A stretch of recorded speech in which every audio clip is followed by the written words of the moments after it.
Order? Order in this courtroom, he bellowed, his voice thundering over the commotion. Miss Brown, you will sit down this instant. But Gwen didn't sit down. She didn't even blink. Her hands were shaking. Her face was flushed with anger, and hot tears streamed down her cheeks. But her eyes blazed with unshakable resolve. Across the room, at the defense table, Kody Brown sat motionless. His normally boisterous, loud personality was nowhere to be seen. Instead, his skin was pale, almost gray, his fists clenched so tightly that his knuckles turned white.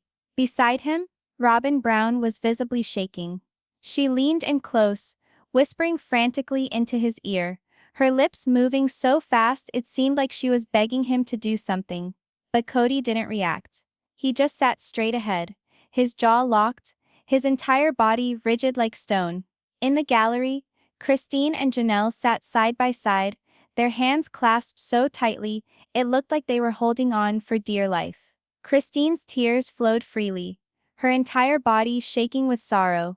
Janelle bit her lip so hard it bled, struggling to remain strong for everyone around her. A few rows away, Meri Brown was paralyzed. Her eyes were wide, unblinking. Her hands clamped on her knees, as if she were preparing for impact. She didn't cry, she didn't move, she just stared at Gwen like a woman watching her entire world crumble in slow motion. The crowd behind them, reporters, neighbors, distant relatives, and complete strangers, erupted into whispers. Did she just say he lied? What does she mean by that? Oh my God, what is happening right now? The buzzing grew louder and louder, until the judge pounded the gavel again, shouting for silence. But Gwen's voice cut above all of it. Your Honor?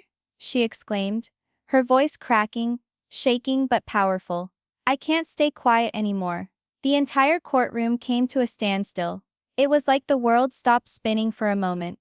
Even the judge, a stern man known for his unshakable composure, seemed shaken.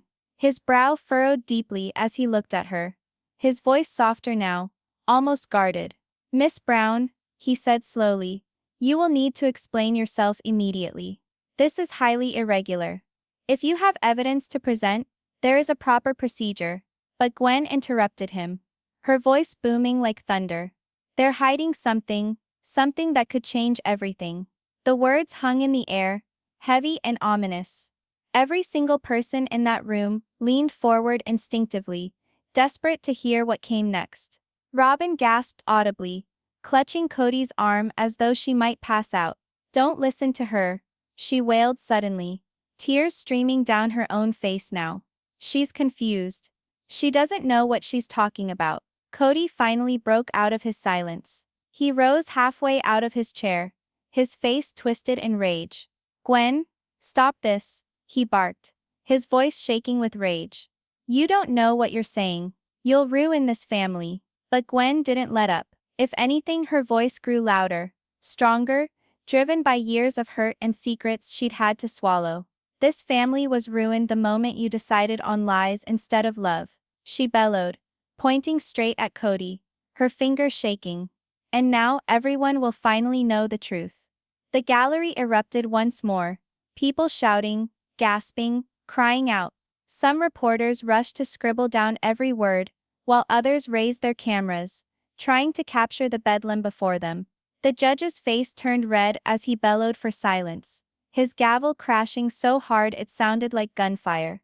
If this room does not quiet down, I will clear it. Slowly the noise died down. The crowd fell back into strained silence, but the tension only thickened, grew heavier. Gwen stood alone, shaking, her chest heaving with every breath. Her voice softened now, but the words were cutting, slicing through the silence like knives. Everyone came here today hoping for justice for Garrison, she said, her voice breaking slightly on her brother's name. We all wanted answers. We all wanted closure. Christine collapsed into Janelle's arms, sobbing uncontrollably. Janelle whispered softly, though tears streamed down her own face. Gwen looked at them briefly, her face full of sorrow, before turning her attention back to the judge. But there are things you don't know, she went on, her tone shaking but firm. things they never wanted you to hear. And if I don't say it now, those secrets will be buried forever, along with my brother's memory."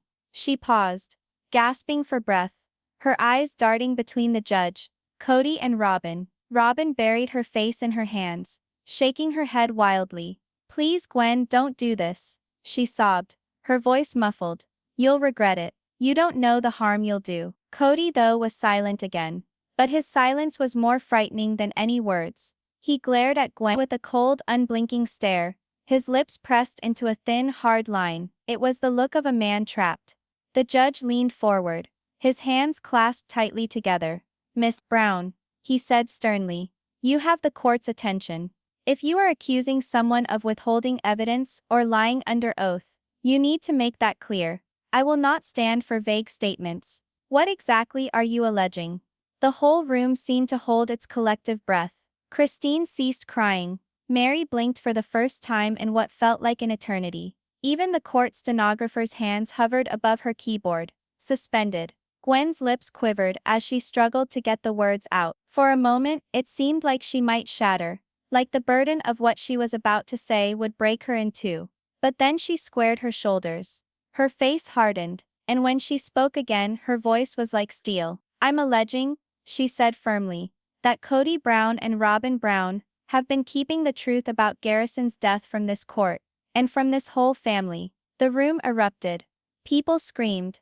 Reporters sprang to their feet. Christine wailed so loudly it shook the windows. The judge pounded his gavel wildly, shouting for order as security rushed in to restore order. But through it all, Gwen stood firm, tears streaming down her face, unflinching.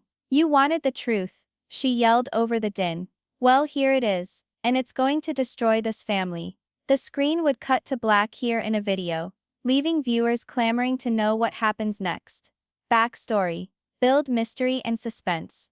The courtroom was still reeling from Gwen's shocking accusation. Even as the judge demanded silence, the tension refused to subside. People whispered in hushed tones, their faces white with shock. Kody and Robyn keeping the truth about Garrison's death. The words spread through the crowd, like a storm wave. But to really grasp the significance of Gwen's revelation, we need to go back to the weeks leading up to the tragedy that destroyed this family. The perfect family image, cracked. For years the Browns presented an image of togetherness. On TV, they smiled, laughed, and talked about love and faith. But behind closed doors, that idyllic picture was disintegrating, piece by piece. Garrison Brown, one of Kody and Janelle's sons, had always been the one with the big heart and quiet strength. He wasn't flashy or dramatic. He was the kind of guy who'd drop everything to help a friend or sibling in trouble. But in recent years, Garrison had become deeply troubled. He wrestled with feelings of rejection and abandonment, particularly from Kody. While some of his siblings were able to remain close to their father, Garrison felt constantly pushed aside, as if no matter what he did, he was never good enough.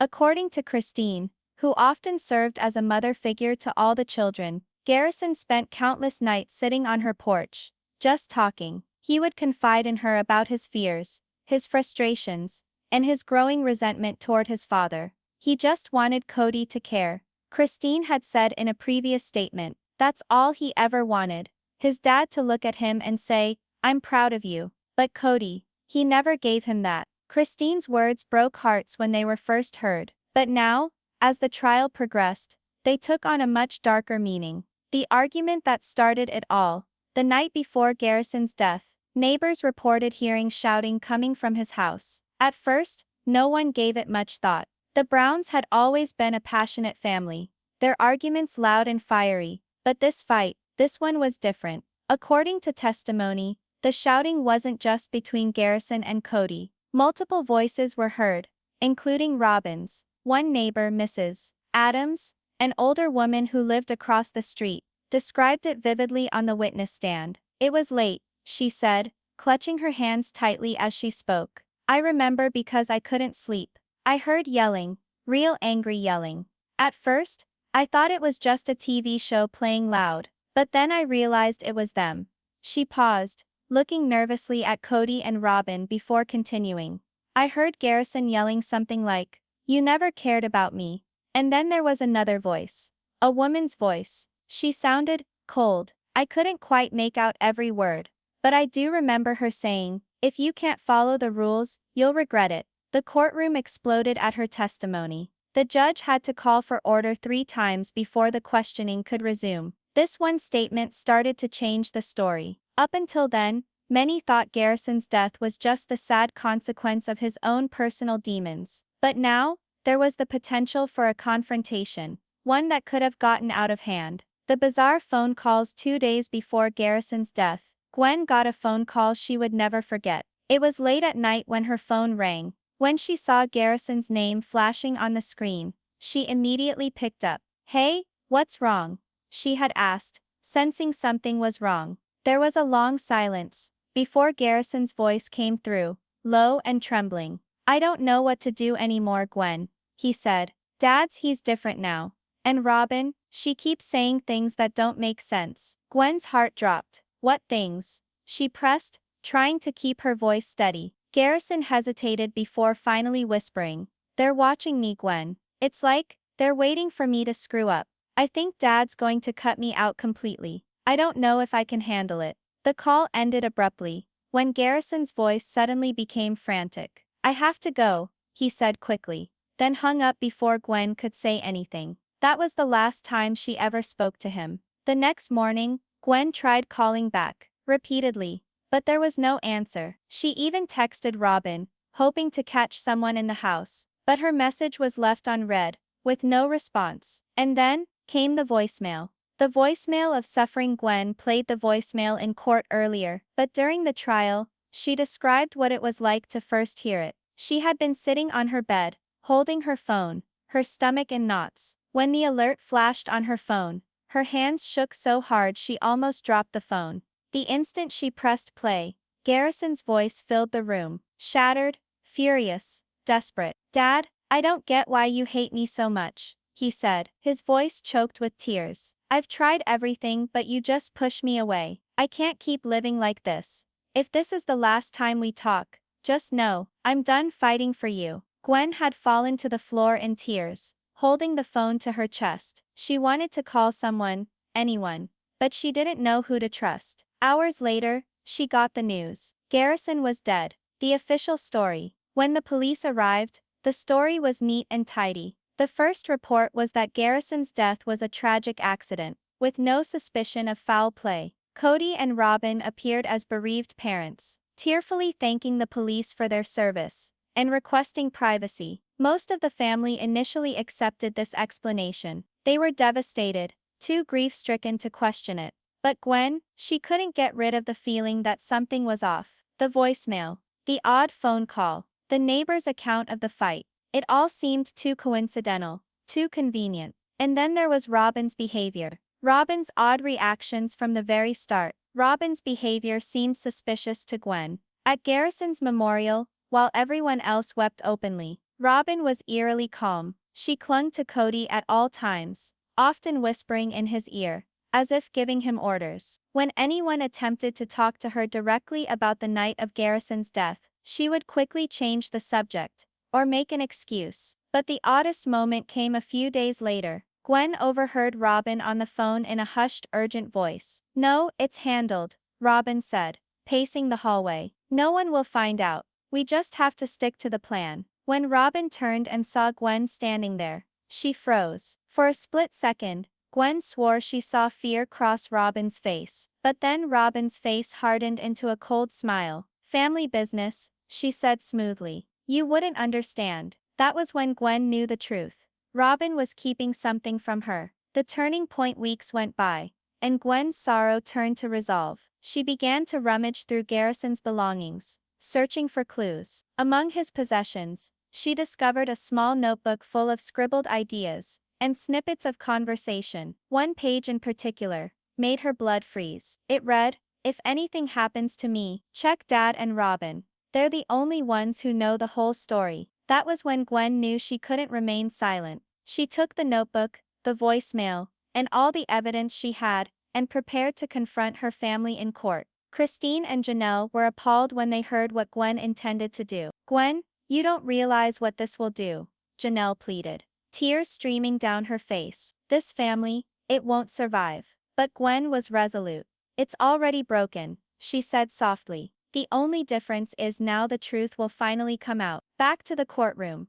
As Gwen's testimony went on, she told the judge, the jury and the world, all of this. Every word she said painted a darker, more sinister picture of the night Garrison died. The courtroom waited on her every syllable, the tension almost too much to bear. Kody sat still, his face an unreadable mask, but his eyes blazing with barely suppressed fury. Robyn gripped his arm tightly, whispering wildly, though her own face was white and tear-stained. By the time Gwen finished speaking, the whole room was silent once more. Even the reporters had ceased writing, their pens suspended in mid-air. Finally Gwen took a deep breath, her voice shaking but clear. Garrison didn't just die, she said, her eyes fixed on the judge. He was driven to his death by the very people who were supposed to protect him. The judge looked at her, his face unreadable, while the gallery erupted into cries of shock. The truth was now out there, and there was no turning back. Intense drama, raising the stakes. The tension inside the courtroom was electric. Every seat was taken, every person leaning forward, holding their breath. It was less like a trial, and more like the final scene of a movie, except this was real life, and the stakes were heartbreakingly high. The judge cleared his throat, his deep voice commanding attention. The court will now hear direct testimony from Gwen Brown, he declared. Gwen's name seemed to ripple through the room, whispered by dozens of mouths at once. Some people murmured in sympathy, others in anticipation. This was the moment everyone had been waiting for. The moment when the quiet, grieving sister would either reveal the truth or break under the pressure.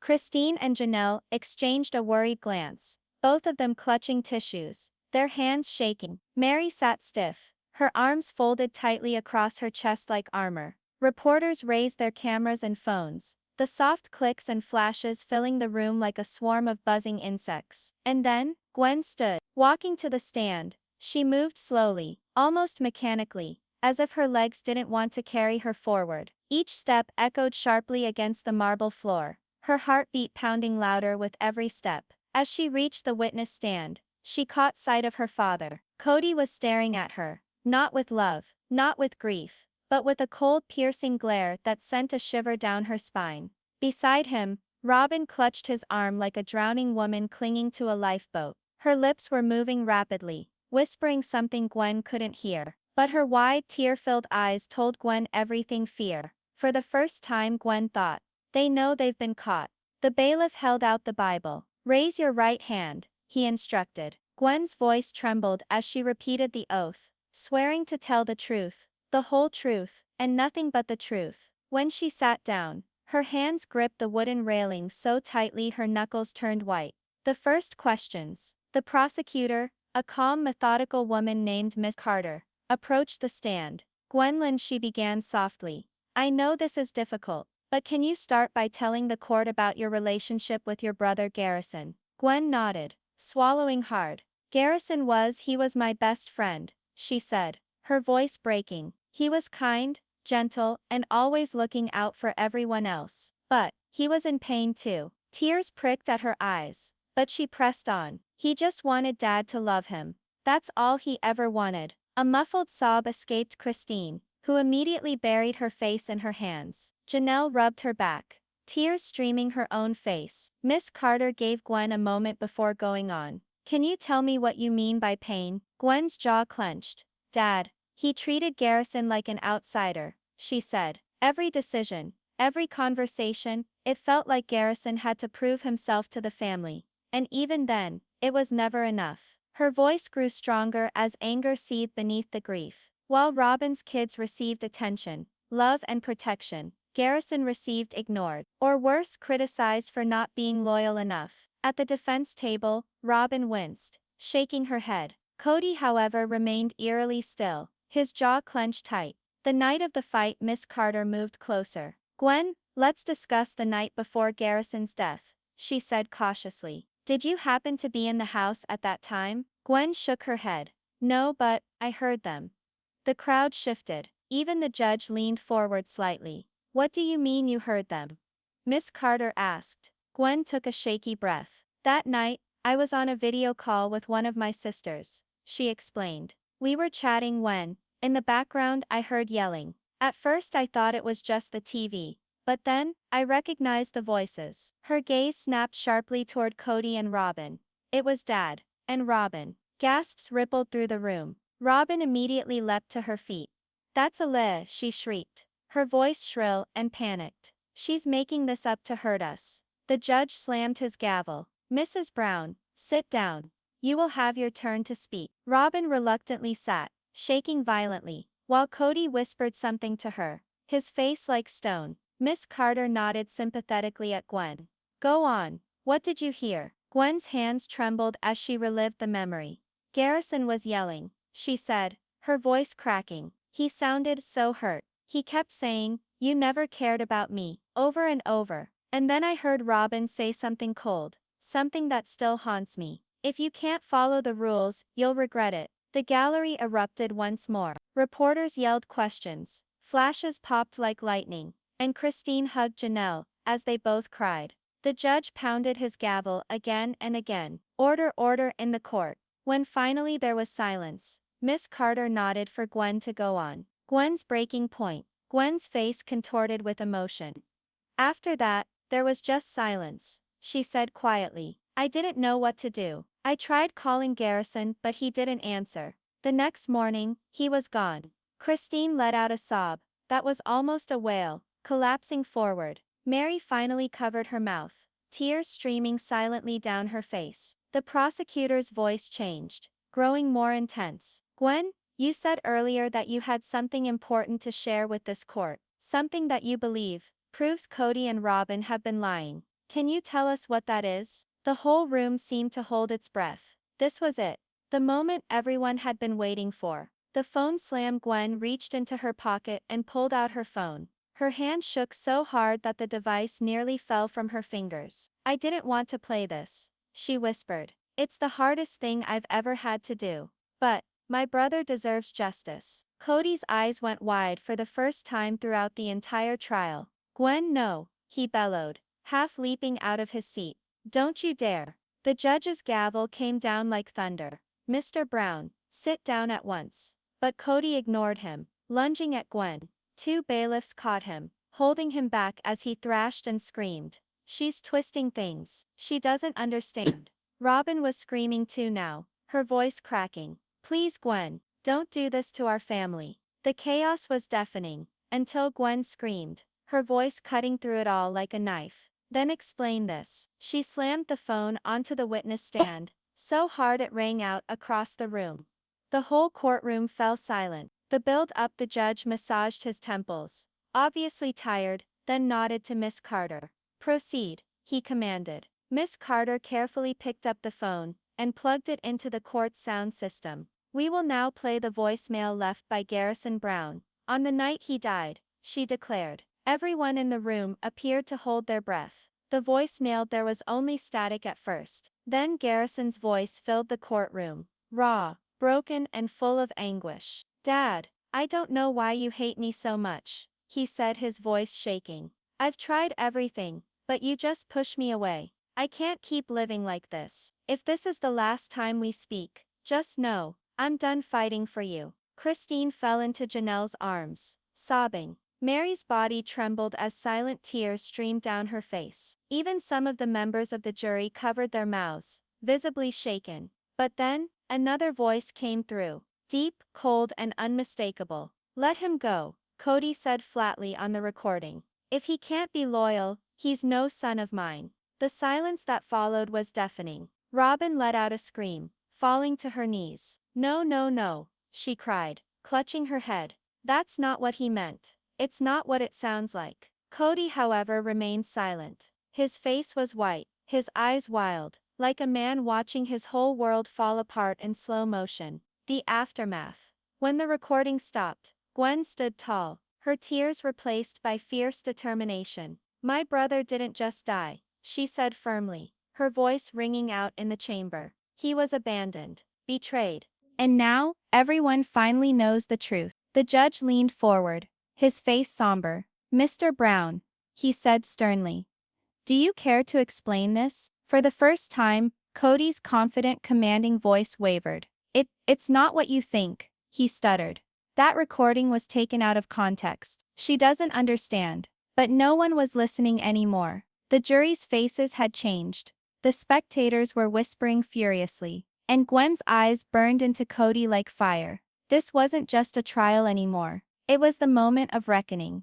And Gwen had just set it ablaze. Chaos, betrayal, and final pieces of the puzzle. For several long, breathless seconds after the voicemail finished, there was silence. The kind of silence that crushes the air out of your lungs, leaving nothing but the pounding of your own heart in your ears. Then, like a dam breaking, chaos erupted. Christine let out a blood-curdling sob, collapsing entirely into Janelle's arms. Her cries were so raw, so guttural, that even the most hardened reporters in the gallery wiped away tears. Janelle was shaking uncontrollably, holding Christine close, whispering, "We have the proof now. They can't deny it anymore.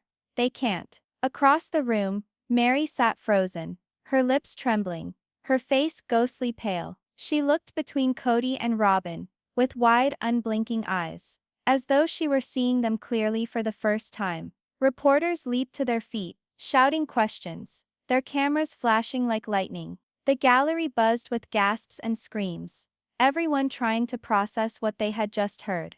The judge's gavel slammed down over and over, but no one seemed to hear him. "Order, order in this court," he bellowed, his voice barely cutting through the storm. Robyn's breakdown. Robyn lurched to her feet, wild-eyed, her hands clawing at the air, as if she could somehow snatch the truth and twist it back into her hands. "No!" she screamed, her voice cracking. "That's not what happened. You're twisting everything. Kody didn't mean it like that."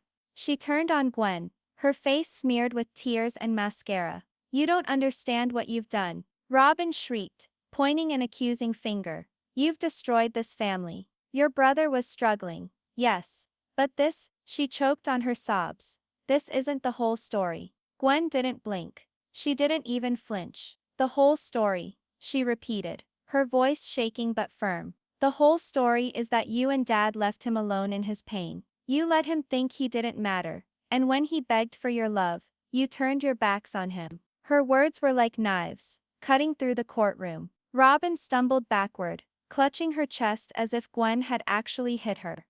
Kody reached out to catch her, but she jerked away, collapsing back into her chair, sobbing uncontrollably. Kody's attempt to control the narrative. Kody finally stood, his face flushed with rage, his entire body shaking with barely contained fury. "Enough of this circus," he bellowed, his voice booming through the room. "You think a few seconds of audio proves anything? You think you know what happened that night?" He pointed at Gwen, his fingers shaking with rage. "You weren't there. You didn't see how Garrison twisted my words. How he stopped short, catching himself, but it was too late. The damage was done." The prosecutor, Miss Carter, pounced. "How he what, Mr. Brown?" she demanded sharply. "How your own son begged for your love, only for you to reject him again." Kody's mouth opened and closed like a fish gasping for air. "You don't understand family dynamics," he shouted, his voice cracking. "You don't understand what it's like to lead a family this big, this complicated. Lead." Christine's voice ripped through the room, like a whip crack. She had stood up, her tear-streaked face twisted with rage. "You didn't lead us, Kody. You controlled us, manipulated us. And now Garrison is gone, because you cared more about your ego than your children." The gallery gasped. Even the judge looked momentarily stunned, before regaining composure. Christine's spontaneous testimony. Miss Carter seized the moment. "Your Honor, the prosecution requests permission to allow Christine Brown to take the stand immediately," she said urgently. Given the seriousness of this new evidence and the witness's willingness to testify, her testimony could be critical. The defense attorney objected instantly. "Objection. This is highly irregular and emotionally charged. My client has not had time to prepare for cross-examination." But the judge raised a hand. Overruled. "Mrs. Brown, please step forward." Christine marched to the stand, her steps fueled by years of pent-up anger and grief. When she sat, she didn't even wait for a question. I stayed quiet for too long, she said, her voice trembling but fierce. I let Kody and Robyn paint themselves as victims, while Garrison suffered, but no more. She glared at Kody, her eyes blazing. I want everyone to know what really happened in this family. Christine's bombshell revelation. Miss Carter moved closer. Christine, can you tell us what you witnessed the day before Garrison's death? Christine took a deep breath, steadying herself. The day before Garrison came to me, she said softly. He was crying. He told me he felt like he was disappearing. Like no one saw him anymore. Especially his father. She turned to face Kody fully. He said, "Mom, I feel like Dad wishes I didn't exist." Those were his exact words. The room collectively gasped. Christine's hands trembled as she gripped the stand. I begged Kody to reach out to him, to tell him he was loved. I called, I texted, and do you know what Kody said to me? Her voice broke. He told me Garrison made his choice. I'm not chasing him. Christine's sob was so raw that even the stenographer paused, her own eyes wet with tears. The judge's warning. The judge slammed his gavel, his face stern. This court will not tolerate emotional outbursts from either side, he barked. But his tone had a note of compassion, as he added, "Mrs. Brown, please go on." Christine wiped her eyes and nodded. I begged him one last time to go to Garrison, to tell him he mattered. Kody refused. And now, her voice cracked, barely above a whisper. Now my son is dead, and I will never forgive him for that. The jury's reaction. The jury members exchanged uncomfortable glances, their faces grim and somber. One juror, a middle-aged man with gentle eyes, shook his head slowly, clearly moved by Christine's words. Another woman clutched her notebook tightly, her lips pressed together to keep from sobbing. It was obvious that Christine's testimony had struck a deep chord. Kody's desperate move. Kody slammed his hands on the table, his voice booming once again. "This is a witch hunt," he bellowed. "You're all twisting my words, my intentions. I loved Garrison. I still love him." He pointed a finger at Christine. "You were always trying to turn the kids against me. You poisoned them with lies, and now you're standing here pretending to be a saint." Christine stood, meeting his rage head-on. "No, Kody. I didn't turn them against you," she spat. "You did that all by yourself." The judge intervenes. The judge slammed his gavel so hard it echoed like a gunshot. "Enough," he thundered. "If there is one more outburst, I will clear this courtroom. Do I make myself clear?" The room fell into uncomfortable silence, though the tension was thick enough to choke on. He turned to Miss Carter. "Do you have any further witnesses or evidence to present before we move to closing statements?" Miss Carter hesitated, then nodded. "Yes, Your Honor. One final piece." The final piece of evidence. She reached into her briefcase and pulled out a small flash drive, holding it up for the court to see. This drive contains surveillance footage from a security camera near Garrison's home, she explained. Footage that shows who entered and left the property in the hours before his death. The defense attorney's face went pale. "Objection? This evidence was not disclosed." "Overruled," the judge snapped. "Play the footage." The lights went down as a screen dropped from the ceiling. The video showed grainy, black and white footage of Garrison's home. Nothing happened for several minutes. Then at 9:37 p.m., a figure appeared on the screen. The room gasped in unison. It was Robyn. "Robyn cracks." Robyn screamed, falling into her chair, covering her face with both hands. She wailed. "I didn't hurt him. I just wanted to talk to him. I wanted to fix things." Kody grabbed her shoulders, trying to calm her down. "Don't say anything, Robyn," he hissed. "They're trying to trap you." But Robyn pushed him away, her face contorted with anguish. "He was my son too," she sobbed. "I went there to beg him to come back to the family. But when he refused, I said things I shouldn't have. I was angry. I didn't mean for it to end this way." Her admission sent shockwaves through the room. Christine collapsed against Janelle, both women sobbing uncontrollably. Gwen sat perfectly still, her face pale but resolute. This was the truth she had been fighting for. The judge's final words of the day. The judge slammed his gavel, his voice grave. Court will adjourn for today, he declared. Tomorrow we will hear closing statements and deliver a verdict. He fixed Kody and Robyn with a cold, piercing stare.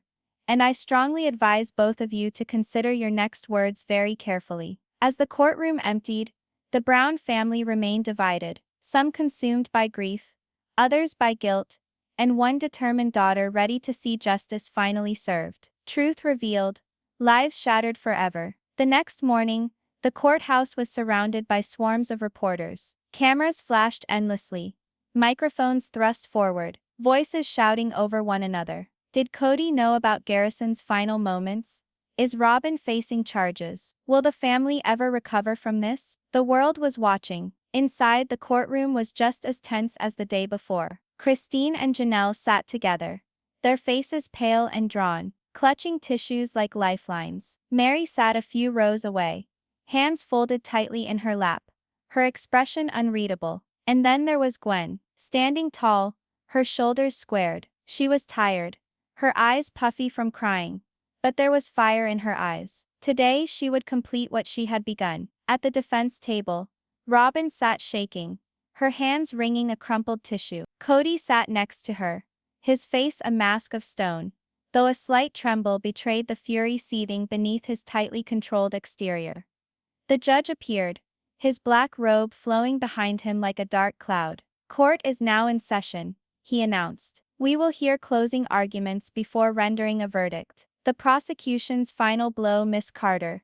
The prosecutor stood and walked slowly to the middle of the courtroom. She paused, allowing the silence to build before speaking. Ladies and gentlemen of the jury, she began, her voice clear and firm. Over the past few days, you have heard testimony that was heartbreaking, shocking, and at times almost intolerable. She pointed toward Gwen. You heard from a sister who lost her brother, a young man who felt abandoned and unloved. Then she turned sharply toward Kody and Robyn. And you saw with your own eyes the callousness of those who were supposed to love him. Kody's jaw clenched, but he remained silent. This case is not about words spoken in anger, Miss Carter went on. It is about actions, choices made that led directly to tragedy. She raised a hand, ticking off each point like a hammer striking a nail. The voicemail, where Garrison's final words were met with rejection. The security footage, showing Robyn at the scene hours before his death.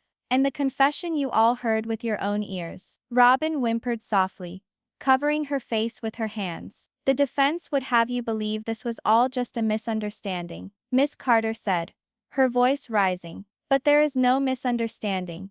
When a young man cries out for love, and is met with silence, and then is gone forever, she turned to the jury, her tone softening. Your duty today is to deliver justice, not only for Garrison, but for every family who has been told to stay silent when the truth was too painful to bear.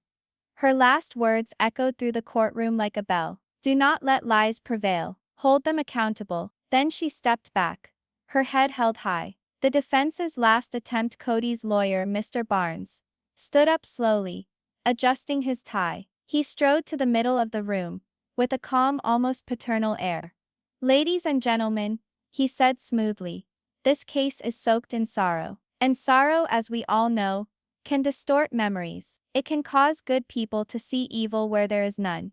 He pointed to Gwen. Gwendolyn is a young woman filled with pain. She loved her brother dearly, and we honor that. But her pain has become anger, and anger has become blame. Gwen's eyes flashed, but she said nothing. The voicemail you heard, Mr. Barnes went on, was heartbreaking. But ask yourselves, was it a statement of fact, or a moment of despair distorted into something more? He strode toward the jury, his voice dropping. As for Robyn going to Garrison's house, she went there out of love, out of desperation to mend a tear in the family, not to hurt him. Robyn sniffled loudly, nodding, tears streaming down her face. At the end of the day, Mr. Barnes said, this is a tragedy, not a crime. Do not let your hearts override your reason. Do not let sorrow become punishment for those who are already hurting. He nodded gravely and sat down. Gwen's final plea. The judge looked poised to move on, but Gwen suddenly stood, her voice slicing through the silence like a blade. Your Honor, please, she said, her voice shaking but firm. May I say one last thing? The judge looked at her for a long moment, then nodded.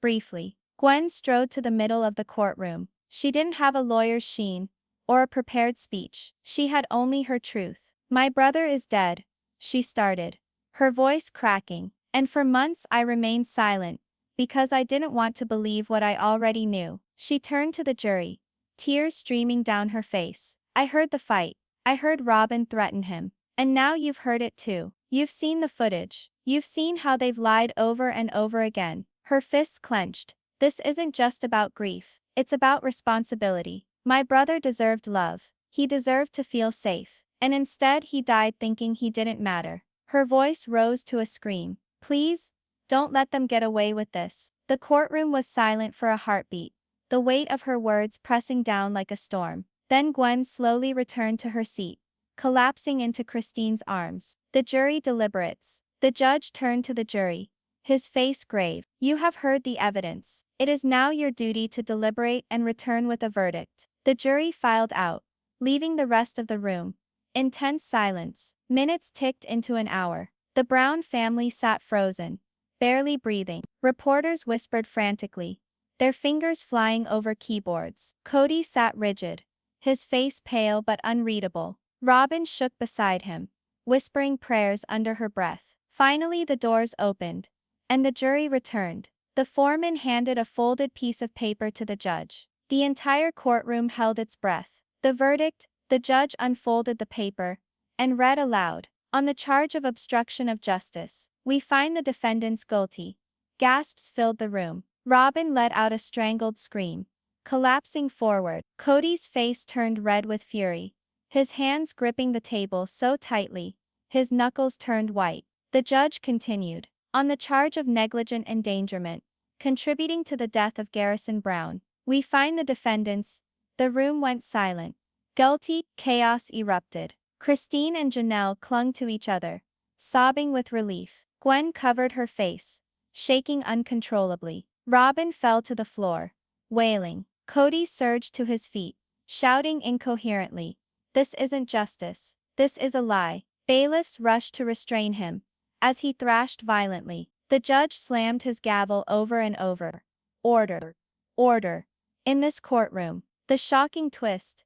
Just as it seemed the chaos might subside, Meri suddenly stood. Her voice rang out clear and cold. "Wait," she said. The entire courtroom froze. Even Kody ceased fighting, turning to look at her. Meri's face was blank, but her eyes blazed with something dark and intense. "There's something you don't know," she said. "Something I've been holding back." She pulled out a small black USB drive from her purse. "This is the real reason Garrison confronted Kody and Robyn that night," she went on. "I didn't come forward before because I was afraid of what it would do to this family." The judge's eyebrow shot up. "What does it contain?" Meri's lips twisted into a bitter smile. "Proof that Garrison uncovered a secret, one that would have ruined Kody's reputation entirely." Gasps filled the room once more. Gwen's heart was racing.